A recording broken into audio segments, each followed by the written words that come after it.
का स्वागत है हमारी ऑनलाइन क्लासेस में। ईबी क्लासेस की ऑनलाइन क्लासेस में आपका हार्दिक स्वागत। मैं जितेंद्र जोशी एक बार फिर से आपके सामने उपस्थित हूं हमारी ऑनलाइन क्लासेस में, और आज हमारा टॉपिक होने वाला है मुद्रा का महत्व। मुद्रा का महत्व, इससे पहले हम क्या कर चुके हैं? इससे पहले हम मुद्रा का अर्थ, उसका प्रादुर्भाव, फिर उसका अर्थ, मुद्रा की पूर्ति, उसके बाद में जो है वो उसके कार्य, जो कि 4 कार्य थे, वो हम कर चुके हैं। आज हम करने वाले हैं मुद्रा का महत्व, कि मुद्रा का हमारे लिए क्या महत्व है। पहला हमारा महत्व आता है बाजार। नंबर 1 है बाजार अर्थ की धुरी। बाजार अर्थ की धुरी।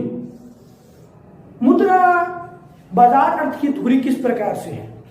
देखिए, मुद्रा के अंतर्गत जो है वे सभी क्रियाएं हम संपन्न कर सकते हैं जो आर्थिक क्रियाएं कहलाती हैं। और आर्थिक क्रियाएं निश्चित रूप से किससे जुड़ी हुई है? अप्रत्यक्ष रूप से मुद्रा से जुड़ी हुई है। आप किसी भी वस्तु का लेन देन वर्तमान में, यानी कि विनिमय का हमारा माध्यम क्या है? विनिमय का माध्यम क्या है? मुद्रा है। तो बाजार अर्थ की धुरी है। अभी वर्तमान में लॉकडाउन चल रहा है या पहले लॉकडाउन हुआ, उस स्थिति में क्या हुआ कि जितनी भी आर्थिक क्रियाएं थी सब रुक गई, और मुद्रा की जो गतिशीलता थी वो भी क्या हो गई?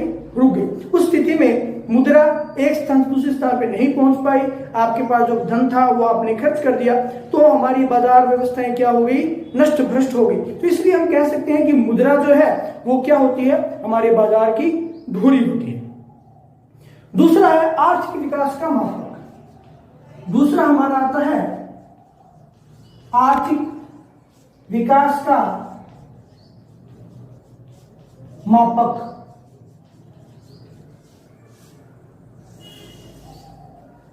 और किसी भी देश के आर्थिक माप को किस में मापा जाता है? उसकी एनआई यानी कि राष्ट्रीय आय के आधार पर मापा जाता है। प्रति व्यक्ति आय के आधार पर, प्रति व्यक्ति आय के आधार पर मापा जाता है। और इन दोनों के माप किस में होते हैं? मुद्रा के रूप में। इन दोनों के माप किस रूप में होंगे? मुद्रा के रूप में होंगे। इसलिए हम कह सकते हैं कि आर्थिक विकास का मापक कौन है? मुद्रा है। आप कितना विकास किए? जी, हम पहले कच्चे मकान में रहते थे, फिर हमारे पास थोड़ा सा कुछ हिस्सा जो मकान का पक्का हुआ, फिर हमने पूरा मकान पक्का कर लिया, उसके बाद में हमने फर्श पक्के कर लिए, फिर 2 मंजिला बनाया, 3 मंजिला बनाया। ये क्या था? आपका आर्थिक विकास। और इस आर्थिक विकास को कच्चे मकान से कुछ पक्का, फिर पूर्ण रूप से पक्का, और फिर विशाल पक्का, ये करने में किसने महत्वपूर्ण भूमिका निभाई? मुद्रा निभाई। इसलिए हम कह सकते हैं कि मुद्रा ही जो है वो हमारी क्या होती है? आर्थिक विकास की धुरी है। और आर्थिक विकास का मापक कौन होता है? मुद्रा होती है। तीसरा जो है वो आता है विनिमय का माध्यम। विनिमय का माध्यम। अब ये बात आपको बताने की आवश्यकता नहीं होना चाहिए कि विनिमय का माध्यम किस प्रकार से है। आपको पता है कि हमने वस्तु विनिमय प्रणाली पहले की थी, उसके कुछ हमने दोष भी किए थे, और उसके बाद में हमने मुद्रा का प्रादुर्भाव करवाया था। उसमें मैंने आपको बताया था कि मुद्रा जो है वो विनिमय का सबसे सरलतम माध्यम है, और जिसका मूल्य अधिक रहता है। 100 रुपए का नोट 100 रुपए में, और 50 रुपए का नोट 50 रुपए। अर्थव्यवस्था की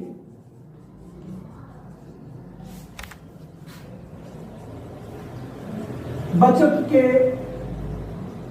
निवेश में परिवर्तन।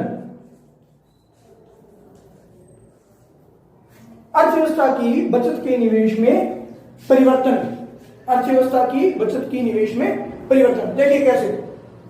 आप बैंकों में धन जमा करवाते हैं, किस रूप में? मुद्रा के रूप में। आप एफडी करवाते हैं, किस रूप में? मुद्रा के रूप में। आप किसान विकास पत्र खरीदते हैं, किस रूप में? मुद्रा के रूप में। आप कोई प्लॉट खरीद रहे हैं, आप कोई जमीन खरीद रहे हैं, किस रूप में? सीधी सी बात है, मुद्रा के रूप में। तो इन सब चीजों का जो हमारा माध्यम है वो क्या है? मुद्रा है। इसलिए हम कह सकते हैं कि अर्थव्यवस्था की बचत के निवेश में किस परिवर्तन लाता है? कौन लाता है? मुद्रा। अभी क्या है? लॉकडाउन, और अब तो अनलॉक हो चुका है। लॉकडाउन पहले रहा, अब इस लॉकडाउन में क्या रहा, मुद्रा एक स्थान दूसरे स्थान पर गति नहीं की, उसे आपके बैंकों में पैसे जमा नहीं करवाए, जो पैसों बैंकों में जमा थे वो आपने निकलवा के उनका अपने व्यक्तिगत यूज किया, वो धीरे धीरे कम होते गए। अब आप क्या करें हैं, इनके लिए जो है वो वापस से अपना धन जोड़ना शुरू करेंगे। अनलॉक की स्थिति में धीरे धीरे आप वापस धन जोड़ेंगे, आगे बढ़ते जाएंगे, आगे बढ़ते जाएंगे। तो वो स्थितियां क्या बताती हैं कि अर्थव्यवस्था की बचत निवेश में परिवर्तन है। उसके बाद में पांचवा जो आता है वो आता है श्रम विभाजन व विशिष्टीकरण। श्रम विभाजन व विशिष्टीकरण।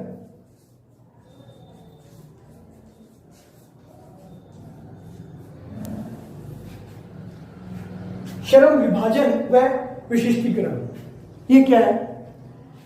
एक मजदूर सुबह से लेके शाम, सुबह 8 बजे से लेके शाम को लगभग 6-7 बजे तक काम करता है, बहुत भारी वजन उठाता है, पूरे दिन भर पसीने से लथपथ रहता है, आधी घंटा 1 घंटे के बीच में उसको लंच मिलता है, बहुत भारी काम करता है, मजदूरी 300 या 400 रुपए। अब नेक्स्ट लेवल पे जाते हैं, मिस्त्री जो है वो उससे आधा काम करता है, जिसमें मजदूरी लगभग उससे 1.5 गुनी या 2 गुनी। अगर उसकी मजदूरी 300 तो उसकी 600 या 700 रुपए, जबकि काम उससे आधा कर रहा है। उसके बाद में इंजीनियर जो केवल क्या कर रहा है, मैप बना रहा है, ठीक है, और नक्शा बनाकर आपको दे रहा है, घर पे बैठा बैठा बढ़िया पंखे के नीचे, एसी के नीचे बैठा हुआ है और कह रहा है एक नक्शे के आपसे 10,000 रुपए लेंगे। दिन में, महीने में कितने नक्शे वो बनाता होगा, लेकिन वो कमाता है 50 से 60,000 रुपए।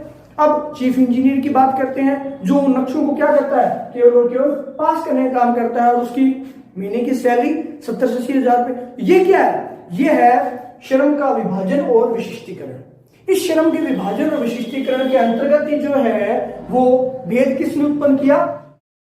वीडियो आपको कैसा लगा कमेंट सेक्शन में जाके जरूर लिखें, वीडियो को लाइक शेयर करें और चैनल भी सब्सक्राइब कर बेल आइकॉन जरूर प्रेस करें।